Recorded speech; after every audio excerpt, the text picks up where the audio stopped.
Halo semuanya, saya Sari Aryani, mahasiswi Universitas Jambi, Program Studi Manajemen, Fakultas Ekonomi dan Bisnis. Pada video kali ini, saya akan membahas tentang mengapa manajemen kinerja seringkali gagal, serta contoh penerapannya pada PT Panasonic. Yuk simak sampai selesai. Manajemen kinerja adalah proses sistematis yang digunakan oleh organisasi untuk meningkatkan efektivitas karyawan melalui perencanaan, pemantauan, dan evaluasi kinerja terhadap tujuan strategis. Tujuannya jelas agar karyawan bekerja secara optimal, sejalan dengan visi dan misi perusahaan. Namun, dalam praktiknya, tidak semua sistem ini berhasil dijalankan. Bahkan, banyak perusahaan yang gagal dalam manajemen kinerja. Ada beberapa penyebab manajemen kinerja tidak efektif. Yang pertama, tujuan yang tidak jelas atau tidak terukur. Seringkali perusahaan menetapkan target yang terlalu umum atau tidak realistis. Ini membuat karyawan bingung terhadap apa yang sebenarnya diharapkan. Yang kedua, kurangnya komunikasi dua arah. Manajemen hanya memberi penilaian tanpa memberi ruang bagi karyawan untuk menyampaikan tantangan atau aspirasi. Akibatnya, proses ini jadi seperti hukuman tahunan, bukan sarana pengembangan. Yang ketiga, penilaian yang subjektif. Seringkali perusahaan menetapkan target yang terlalu umum atau tidak realistis. Ini membuat karyawan bingung terhadap apa yang sebenarnya diharapkan. Yang keempat, tidak adanya umpan balik yang membangun. Banyak karyawan tidak mendapat umpan balik yang jelas, padahal masukan yang konstruktif penting agar mereka tahu apa yang harus diperbaiki.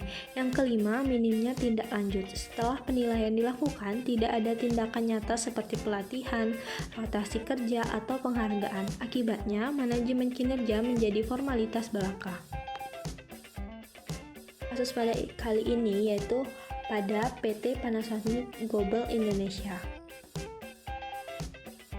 PT Panasonic Global Indonesia adalah perusahaan elektronik yang merupakan bagian dari Panasonic Corporation Jepang. Perusahaan ini dikenal di Indonesia dengan merek Panasonic dan memiliki berbagai produk elektronik untuk konsumen dan bisnis. PT Panasonic Global Indonesia juga merupakan hasil dari penggabungan nama merek nasional dan Panasonic pada tahun 2004, serta perubahan nama perusahaan dari Matsuhita Global menjadi Panasonic Global Indonesia.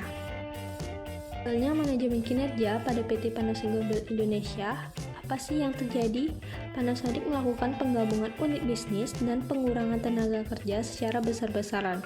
Dalam proses ini, sistem manajemen kinerja yang ada justru tidak mampu mengidentifikasi talenta yang harus dipertahankan, menilai potensi karyawan secara objektif, dan memberikan motivasi atau arah kerja yang jelas. Beberapa karyawan berprestasi justru terkena pemutusan hubungan kerja karena evaluasi kinerja yang dilakukan secara terburu-buru dan tidak transparan.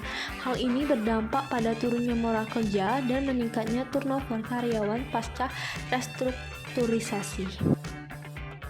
Dapat disimpulkan bahwa manajemen kinerja harus strategis dan berkelanjutan, bukan hanya formalitas tahunan. Lalu, diperlakukan transparansi, komunikasi efektif, serta indikator objektif dalam menilai kerja. Dan yang terakhir, sistem ini juga harus disertai dengan tindak lanjut nyata seperti pelatihan, promosi, atau perbaikan proses kerja.